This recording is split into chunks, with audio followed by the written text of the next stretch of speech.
Amen. Siupigie Bwana Yesu makofi mazuri. Shangwe na vigelegele kwa Bwana. Ni Mungu mwaminifu. Ametupatia nafasi mara tena ya kukwea mlima huu wa majibu ya maombi kwa ibada yetu ya Jumapili, ikiwa ni ibada fupi ya jioni, ili kuachilia neno la wakati ambalo litaweza kutuongoza wakati huu wa maombi ya siku 100. Tunaweza kuketi kwa dakika chache ili niweze kutoa mwongozo wa maombi yetu. Siku ya leo ndio siku yetu ya kwanza kabisa ya kuanza siku 100 ambazo tutakuwa katika mlima huu tukiendelea kumngoja Bwana. Biblia inasema ya kwamba wale wanaomngoja Bwana anawapatia nguvu. Na kwa hivyo tunakuja katika mlima huu ili kuweza kupokea nguvu mpya za kuondoa vizuizi na kuweza kuingia katika majira mengine. Na kwa hivyo this 100 days of prayer tutakuwa tunasubiri ili kuweza kupata direction na vile vile kupata nguvu za kuweza kukwea kila mlima wa shida na matatizo, na kumwambia Bwana atupe nguvu, atupe neema na kibali ili tuweze kuingia katika majira mapya. Na kwa hivyo tutakuwa hapa kuanzia siku ya kesho, ikiwa ni saa 12 asubuhi mpaka saa 1, na baadaye jioni saa 12 mpaka saa 1 kwa wiki nzima. Na on Friday tutakuwa na mkesha ambao utaanza saa 2 mpaka saa 6 za usiku. Na kwa hivyo tutaendelea hivyo mpaka siku 100 ziweze kumalizika. Na kile kitu ambacho ninajua ni kwamba tunapoenda kumaliza siku hizi hautakuwa vile ulivyo. Haleluya. Si mtu aseme amen nzuri. Haleluya. Nataka tupate mwongozo kutoka Isaia chapter 40 and verse 31 ili tuweze kupata mwongozo wa jioni ya leo, na pia maandiko ambayo tutasoma siku ya leo itaweza kutuongoza kwa siku hizi zote pamoja na maandiko mengine. Na kwa hivyo tutakuwa kila jioni tukipata nafasi ya mahubiri mafupi na baadaye kupata nafasi ya kuomba. Biblia inasema katika Isaia 40 na mstari wake wa 31. Nitasoma kwa Kiswahili. Bali wao wamngojeaye Bwana watapata nguvu mpya, watapanda juu kwa mabawa kama tai, watapiga mbio wala hawatachoka, watakwenda kwa miguu wala hawatazimia. Biblia inasema ya kwamba wale wanaomngoja, those that wait. Na kwa hivyo kile kitu ambacho ni muhimu sana na jambo ambalo tunahitaji kupata katika andiko hili ni kungoja, ya kwamba wale wanaomsubiri. Kusubiri ni kumaanisha ya kwamba unakaa ukiwa na tumaini, na unakaa, huenda unaweza kuwa umekaa mahali pamoja ukiwa unangoja jambo fulani, lakini Biblia hapa inasema wale wanaomsubiri, wanaomngoja Bwana, kuna kitu ambacho hufanyika kwa wale wanaomngoja Bwana. Kwa hivyo hizi siku 100 za kumngoja Bwana katika mlima huu, kuna kitu ambacho kitafanyika katika maisha ya wale ambao watamsubiri. Na jambo la kwanza ambalo tunaona katika Biblia ni kwamba ukimsubiri, kitu cha kwanza unapokea nguvu. Haleluya. Na kwa hivyo katika siku hizi 100 tamani kupokea nguvu za Bwana. Na Biblia inasema katika Proverb 24 and verse 10 ya kwamba wale ambao kwa Kiingereza inasema if you faint in the day of battle, it is because your strength was small. na ninaomba ya kwamba kila mmoja wetu hapa atapokea nguvu, atapokea mabawa ya kupaa juu ya dhoruba katika maisha haya. Haleluya. Jambo la tatu ambalo tunapokea ni kwamba tutapokea nguvu wakati ambapo tunakimbia kwa miguu, hatutazimia. Nilikuwa najiuliza kwa nini Biblia imeanza na kupaa na inarudi nyuma. Kwa sababu ningefikiria kitu cha kwanza Biblia ingesema watatembea kwa miguu, alafu watakimbia, na jambo la tatu watapokea mabawa. Lakini Biblia inaanza na upande mwingine, inaanza na upande wa kwenda kasi zaidi ikirudi nyuma. Kile ambacho unahitaji kujua ni kwamba inapoongea kuhusu kutembea bila kuzimia, hii ni kumaanisha ya kwamba utaweza kwenda mbali sana. Watu huanza mambo na wanazimia katikati, lakini tukimsubiri Bwana katika siku hizi 100, kile ambacho tutapokea ni nguvu za miguu yetu. Miguu yetu itapata nguvu, tutapokea miguu. Biblia inasema ya kwamba nayo miguu yetu itakuwa kama miguu ya kurungu.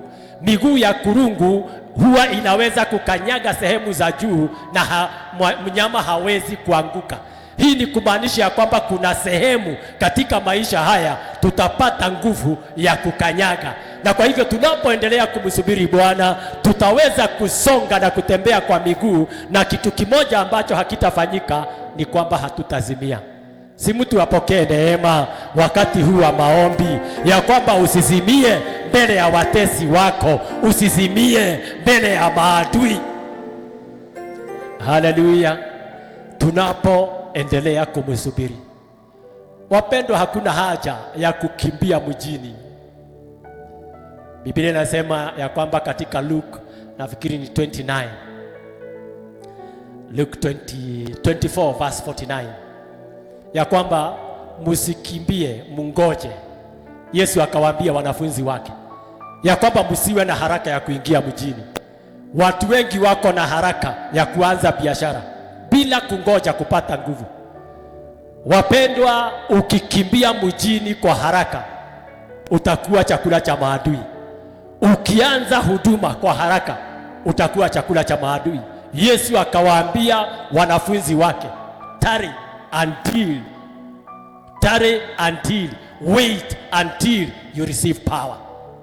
Wapendwa, wakati huu wa siku hizi 100 tunataka kumsubiri Bwana. Hatutaki kusonga, hatutaki kuingia mjini mpaka tuwe na nguvu. Na ninajua ya kwamba kama vile ambavyo ametuahidi, tukiendelea kumsubiri kuna nguvu fulani ambazo tutapokea katika maisha yetu za kuweza kukwea milima, za kuweza kusonga bila kuzimia. Haleluya.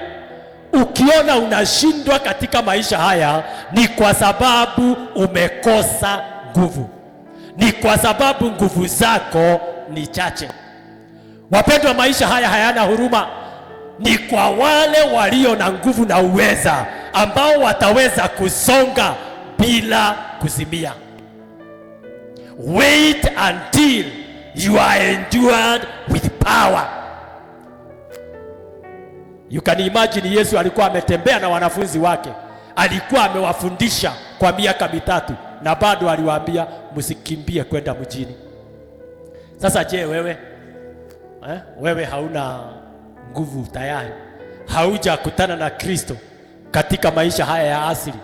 Lakini hata baada ya Yesu kutembea na wanafunzi wake, aliwaambia msiondoke, kwa sababu mkiondoka mtakosa ushindi, na sio kwa sababu mnastahili kushindwa, lakini kwa sababu mmeondoka bila nguvu. Haleluya. Na kwa hivyo hata nasi ukiona mambo haiendi vile ambavyo ulikuwa unatarajia, it is good to wait. It is at this time unamwambia Bwana, ninahitaji clarity ya mahali ambapo ninaenda. Tunaweza kuwa tumefanya biashara kwa hii miezi yote, tumeingia katika kazi zetu kwa miezi hii yote, lakini kuna direction ambayo tunastahili kumuuliza Bwana, je, bado niko kwa njia ambayo inanielekeza katika hatima yangu?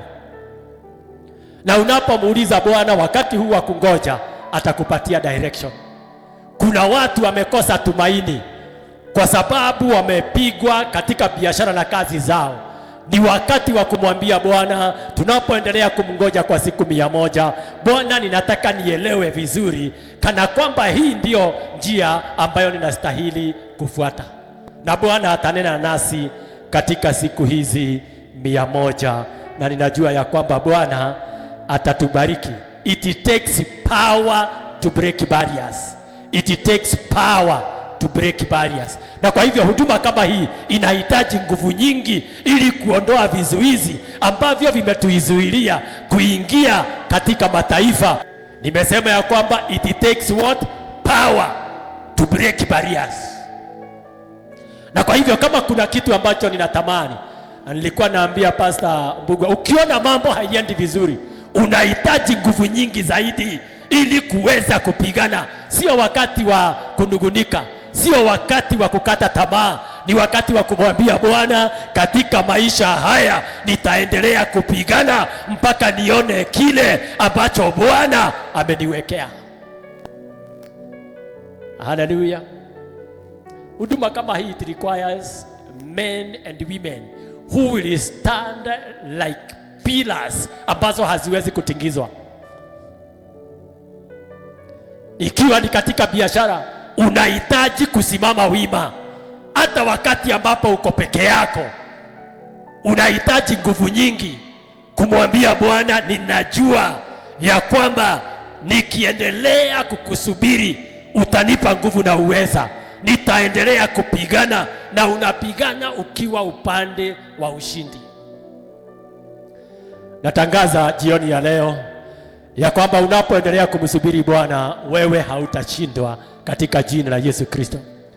Nasema natangaza siku hizi 100, unapoendelea kumsubiri Bwana, wewe hautashindwa, lakini utashinda katika jina la Yesu Kristo. Pokea neema hiyo in the name of Jesus. Pokea neema ya Bwana inayoinua watu wake. Pokea kibali cha Bwana kinachotengeneza njia katika jina la Yesu Kristo. 100 days of power. Kwa hivyo ukipata nafasi, kama vile ambavyo nimesema, Yesu aliwaambia wanafunzi wake, msikimbilie kwenda mjini. Wanafunzi wake walikuwa tayari wanataka kuenda kuonyesha, kudemonstrate power, kwa sababu tayari walikuwa wamepokea power, lakini akawaambia msiende.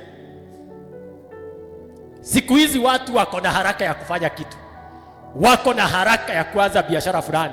Ukipata hata pesa ya kuanza biashara, usianze. Kaa kwa muda na hiyo pesa ikiwa tu kwa mfuko. Usubiri, umwambie Bwana, ninahitaji kabisa kuelewa ni biashara gani hii ambayo nitafanya. Akawaambia wanafunzi wake, subiri mpaka mpate nguvu, ili mkienda hamutaweza kushindwa, lakini mtakuwa washindi. Na kwa hivyo siku hizi 100, kile ambacho tunaendelea kuomba ni kwamba Bwana, tupe nguvu za kupigana ili tuweze kupaa zaidi kama tai, tuweze kupigana na dhoruba. Wapendwa, kuna nguvu ambazo ninatamani zikaweze kuachiliwa katika madhabahu haya, nguvu zisizo za kawaida. Wanafunzi waliposubiri Roho wa Bwana, walipopata nguvu, hakuna kizuizi ambacho hawakuweza kuondoa. Hawa ni watu ambao walifufua watu ambao walikuwa wamekufa, wakafufuliwa mara tena. Walitembea kwa signs and wonders.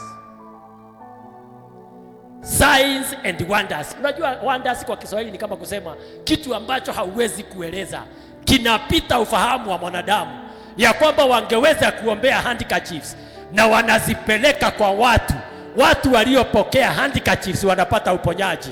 Watu wanapowekelewa handkerchiefs, watu ambao wamefungwa wanafunguliwa. Wapendwa, hatutatembea na nguvu za kawaida katika madhabahu haya. We will demonstrate power in the name of Jesus. Watu watahubiri mahali hapa na watu watapokea uponyaji, kwa sababu tutahubiri tukiwa na nguvu na uweza wa Bwana baada ya kumsubiri. Haleluya. Wonders zitaonekana na zitafanyika katika ibada. Wonders katika biashara. Utaanza biashara na biashara hiyo itasonga kwa sababu Bwana atakuwa pamoja nawe. Signs are coded languages.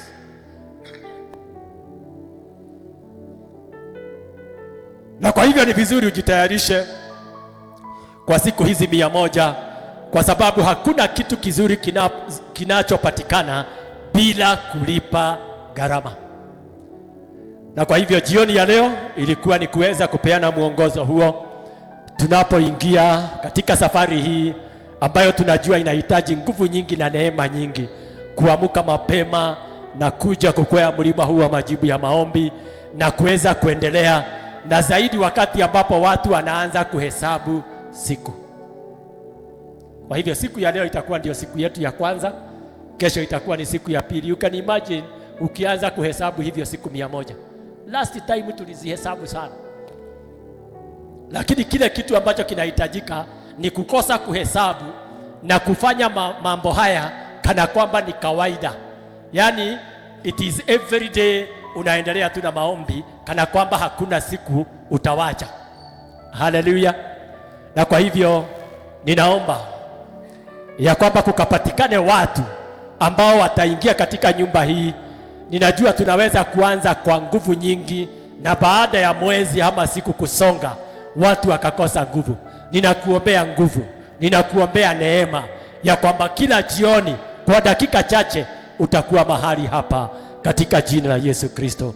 Tupigie Bwana Yesu makofi mazuri. Pigia Bwana Yesu makofi mazuri.